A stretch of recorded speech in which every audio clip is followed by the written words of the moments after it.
வணக்கம். ஸ்ரீவி லட்டூஸ் கிச்சனில் இன்னைக்கு வந்து நம்ம கார கொழுக்கட்டை பார்க்க போகிறோம். அதுக்கு தேவையான பொருட்களை பார்த்துக்கலாமா? இடியாப்பு மாவு 2 உலக்கு எடுத்திருக்கேன். அதுக்கு 3 உலக்கு தண்ணி காய வச்சு வச்சுருக்கேன். அதுக்கப்புறம் கடுகு, உளுந்தம்பருப்பு, கடலைப்பருப்பு, மிளகா வத்தல், கருவேப்பிலை, தேங்காய் பூ, உப்பு, பெருங்காய பொடி, எண்ணெய்,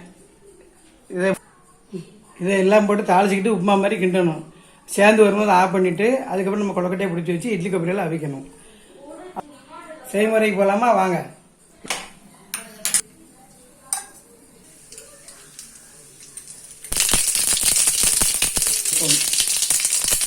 அதுக்கப்புறம் கடலைப்பருப்பு,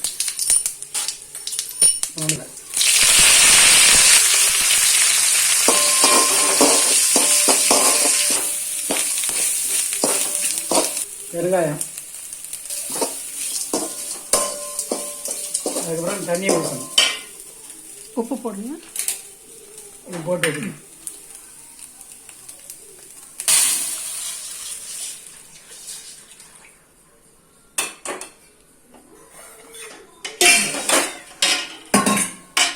தேவையான அளவு இங்கே தான் இருக்கு.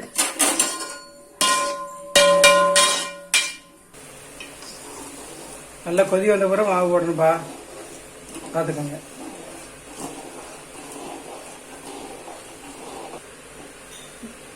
தேங்காய் எண்ணெயிலே தாளிக்கலாம்ப்பா. தேங்காய் எண்ணெய் பிடிக்கணும்னா தேங்காய் எண்ணெய் தாளித்து உருட்டிக்கோங்க. இப்போ அதுக்கு கொழுக்கட்டையாக வச்சுட்டு இட்லி கப்பலில் வச்சுட்டு உங்களுக்கு காமிக்கிறேன். இந்த பக்கம் கரெக்டான பக்கம்ப்பா. கொஞ்சம் ஆறணுன்னே ஒரு 10 நிமிஷம் வச்சுட்டு அப்படியே பிடிச்சி இட்லி கப்பலில் வச்சு அவிச்சிட வேண்டியதான் கொழுக்கட்டை.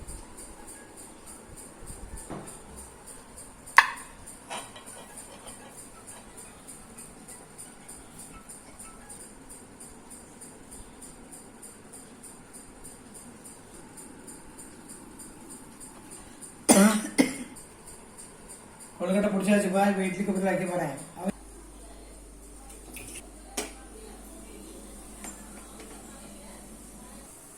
அது நல்லா வந்துருச்சுப்பா. சுட சுட ஆவி பறக்க கொழுக்கட்டை வச்சாச்சு. கார சட்னி அரைச்சாச்சு. எல்லாரும் சாப்பிடுவாங்க, கொழுக்கட்டை சாப்பிடுவாங்க. அடுத்த வீடியோவில் சந்திப்போம். பாய். தேங்க்யூ.